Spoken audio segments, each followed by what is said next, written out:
Alright, hope everybody's doing well. I had kind of an interesting day yesterday. I was supposed to be participating in a Whatnot auction. Some nice YouTubers were putting on a give back to their fans auction, or it was supposed to be a buy it now for $1, and then free shipping type of thing. They couldn't get the free shipping to work, so people had to pay shipping. But what happened was that I had set up Whatnot months and months and months ago, and there was no reason for me to do really anything, so I kind of, and then I said, okay, well, this is kind of fun little sale here. Let's see how that's going to work. And then the day before, I went to go see how if my Whatnot was still all good and everything. And for the most part, it was. So I threw in a phone number, like maybe even the day before that. I'm not really sure exactly. And then when I went to go and check the live stream, it says, please enter a valid phone number.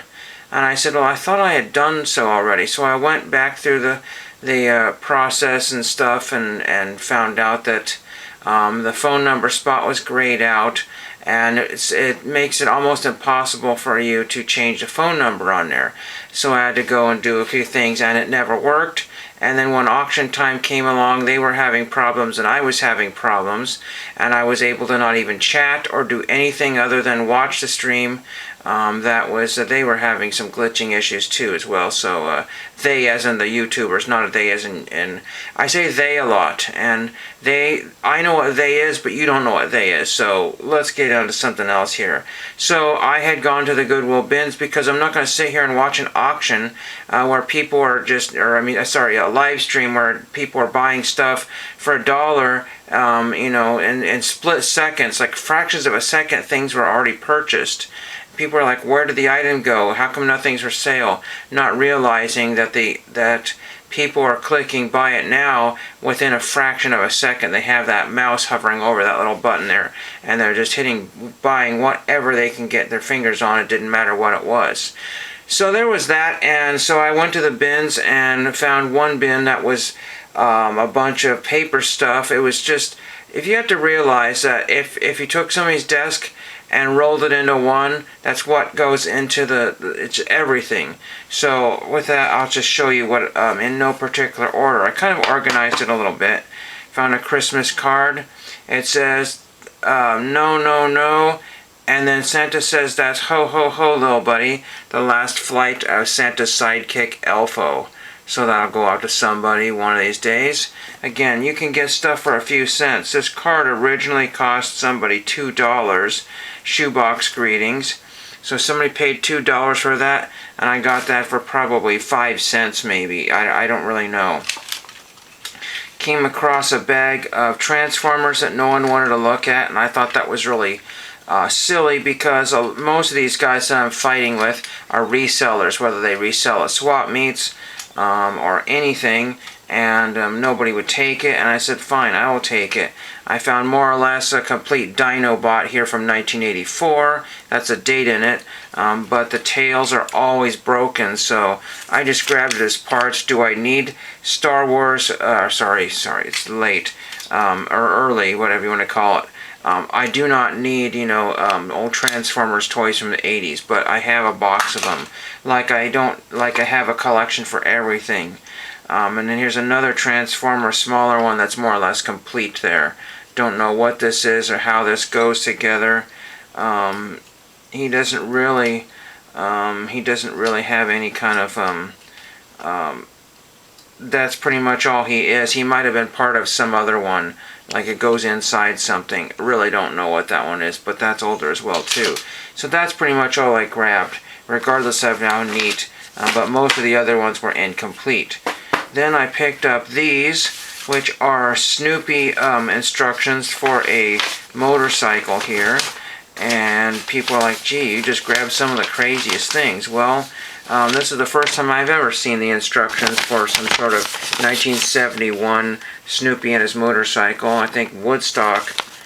I thought Woodstock was part of this one because I don't see Woodstock there, but he could be very tiny on there. And those are the instructions from Monogram, I believe. Yeah, Monogram models. So there's that one. And then I got a few other related to that one there. Snoopy says motorcycle with Woodstock. So like I said, that one didn't say Woodstock on the other one, but I have a feeling that's the same one. And then that folds out. And then I have Snoopy and his Bugatti race car there. And I thought I had a fourth one there. I do. Snoopy and here's a snappy new idea from Monogram. A Snoopy new idea. And then it folds out to show Snoopy and his Sopwith camel there. So that's Curse You Red Baron. Kind of neat there. I have a Snoopy collection since a long time, since I was a kid. Collected Peanuts books and a few other things. And they don't take up a lot of room as much as everything else here. Another birthday. You're not old until you start going to antique shows and someone tries to buy you happy birthday. So, funny there. So that's a good one. Again, I think I spent $7 and I sold $7 worth of stuff to one of my friends, so that was good. So I was actually had a purpose to get rid of things. Then we've got a small stack of cards here. And when I say cards, I mean postcards, because Goodwill stores do not sell baseball cards of any kind. If they get out there, it's because they've been folded in half or they just accidentally missed it. I got one 20-cent postcard there, so if I get back onto my postcard project, 20 cents. I know that gas probably cost me more to go to the store than the money that I find there. Most of these were damaged. Like this, they have stains on here. And they're like, Henry, you idiot, why do you buy such garbage, you know? And, you know, there was coffee spilled in the bins. Not fresh coffee, but it smelled, I guess it smelled good, or something smelled kind of nice. It was coffee grounds, and there was sugar spilled in another bin. But again, for another 20-cent stamp there. You know, again, I hate to see things like this go in the trash, because that's technically money. There's another one there. And again, we don't need the postcard that's on there. They're also flimsy, bent, and they would just get destroyed in the mail there. Unless I put them in a return envelope here. Let's get rid of this alert here. And you can see I've got one already torn off here. I'll probably have to soak that off. But I have no problem using them because they were never mailed out. There's a 19 with a 1 cent. So I don't remember when 20-cent postcards. I could look that up, but that's probably back in the 1990s. Here's another 2, 3. I did not count how much money I got here. So there's 3 20-centers. You cannot cut those off and put them on another envelope. People have tried, and I've seen that at the post office, and they've been like, nope, you can't do that. And then they said, well, why not? It's the same. It doesn't matter if it's the same. The post office tells you can't do it, you just can't. Yeah, 1991. So there's another one there. This is a little on the beat side, but we'll get it going there. And I got 1, 2, 3 more here. So 3 more of these. These are Northeastern University Kerr Hall. None of these will work for my Cheers project because they're from the 90s, or the wrong part of the 90s, I think. I'm not sure when Cheers ended up. I've kind of forgotten. And then these, I thought I had some more of these. I thought I had some B postage ones, but looks like all I can find here is the domestic rate ones, and these are only 10 cents a piece. Again, a lot of them are toned and stained and so on and so forth. Now let's get to the other postcards here. And then we have some guy in a ape costume there, so don't know what that one is there. I didn't really get into that one there. This one here is Hotel Vendome. It's a Comfort Inn or something like that. It just says we are now a Clarion Carriage House Inn. No idea. The Hotel Vendome. We have this one with a hole pin poked into it. Hilton Head Island. Again, these are just going to be used, and if I don't use them, I'll just recycle them. Metro Map, Washington, D.C. The Wishman, kind of a creepy one there. And it's kind of glued. The Wishman has been glued on there. We have this one here, some retro futuristic card there. Again, once I address these and put some stamps over kind of the toned edges there, these must have been in a really bad spot somewhere. No idea. I forget. I read that one before, but I'm not going to again. This one's from 1992 1997, 98. I'm not sure. The United States of America. I think it's a Winter Olympics. It's whatever Atlanta was after Atlanta, maybe. I don't know. Historic Baker City, Oregon. I use the Oregon postcards as giveaways because I don't need them anymore. Here is Einstein. It's a perforated from a perforated set. These really only have a value of 10 cents a piece, maybe 25 cents.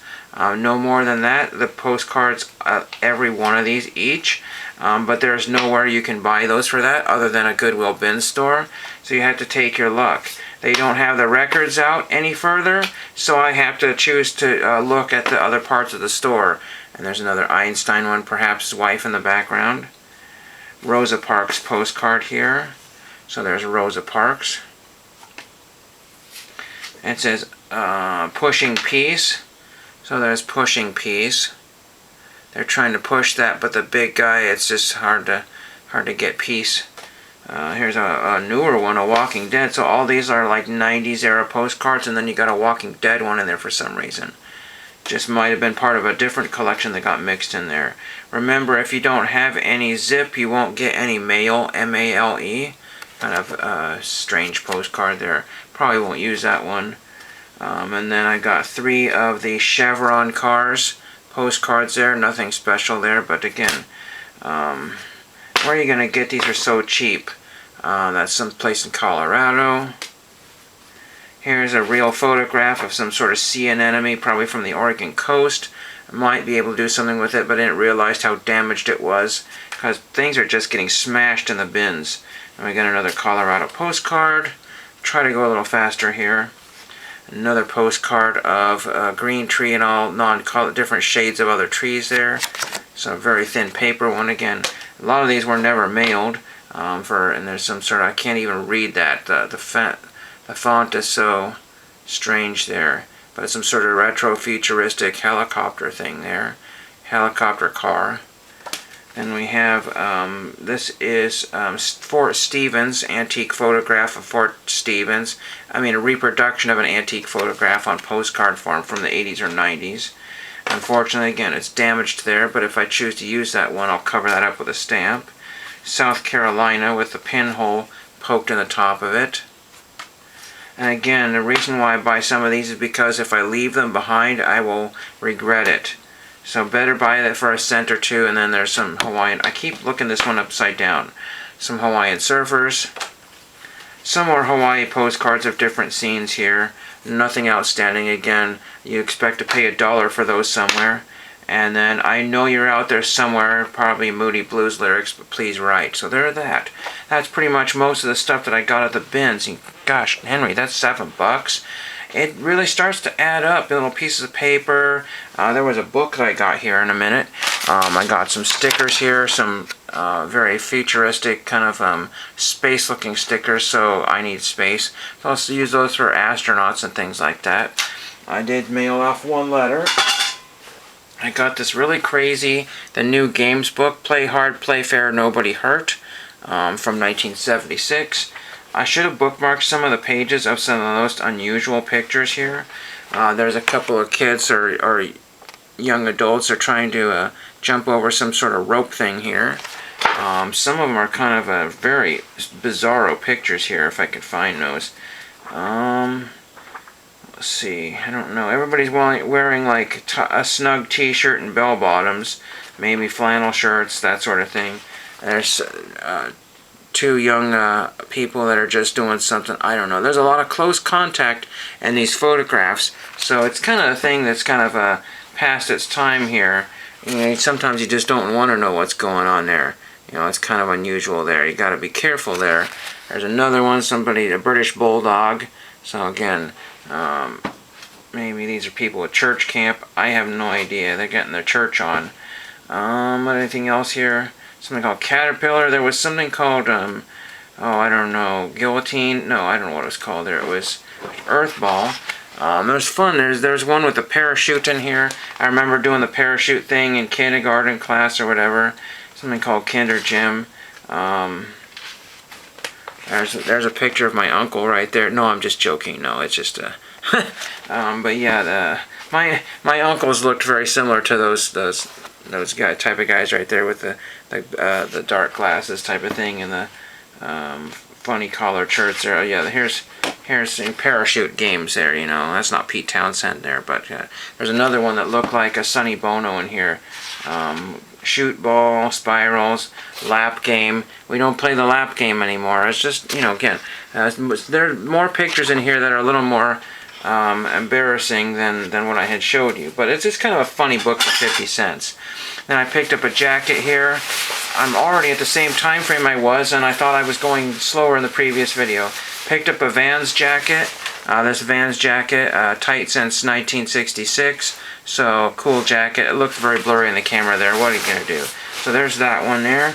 And I got this right here. I have Fisher-Price Jiffy dump truck. And it does work. You know, you push on that and that moves back and forth. It's kind of stuck there.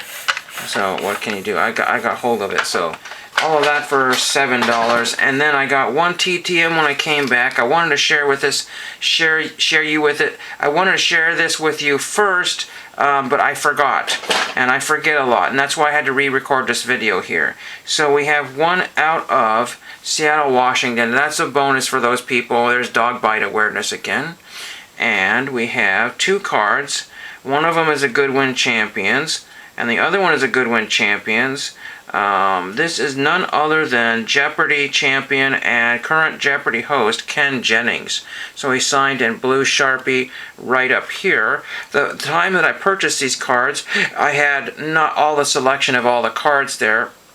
And I had lost these cards a year ago. I'd find one, I'd lose one, I'd find one, I'd lose one, and then there's the next one here. That's better. I like this image better here than this one, this kind of serious looking one here. But again, beggars cannot be choosers. There's different colors and variations of the Goodwin cards here. I was trying to find one where his signature would look good, you know, but that's the best that I can do. So, get out your Goodwin Champions cards and look and see if you have any Ken Jennings cards there. He does sign. I want to say that I sent this probably 2 or 3 months ago. Maybe a little longer than that. I just don't really know. But he got, you know, that's pretty quick for somebody who's on TV. But you see, he's one of those people that was not a celebrity that got turned into a celebrity, if that makes sense. So he's not part of the Hollywood elite and then became a celebrity just by winning money and then becoming the host of Jeopardy because, you know, an unfortunate event of Alex Trebek passing away. So let me know what your favorite items were, if you have a Goodwill BINS, if you choose to look at them, if you have access to inexpensive postcards.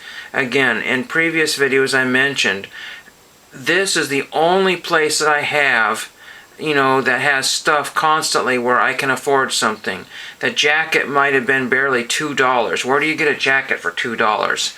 You know, a Vans jacket that had there was a stain on it that washed out. So the jacket is in mint condition. Somebody decided they didn't want this Vans jacket, whether it didn't fit them, they saw the stain, or they were under, you know, in a $5 budget and they didn't have enough money, or they didn't think that that was going to sell for very much when they looked it up on their phone, and they threw it back in the books because they were lazy or they wanted somebody to see it. You know, because they hate to see things go into the garbage or the China rag pile. And, you know, again, the postcards, and I have nowhere else I can buy stuff for this cheap. 99% of the stuff is too costly. It weighs too much because it's $2.79 a pound. Most Goodwills are cheaper than that, but this particular Goodwill, if you price it lower, you're going to get people that are going to be elbowing each other, double the crowds, and more fights. And we don't want to see that. So if some people are priced out of the market, I will still be priced in the market for personal use. So for personal use, you get a good deal. If you're trying to resell any of the stuff that you find, like the broken dinosaurs and what have you, you may not make as much money as you think you were going to. But again, there are people that are doing that all the time there, and have to work my way around them. So that's today's video, and thank you for watching.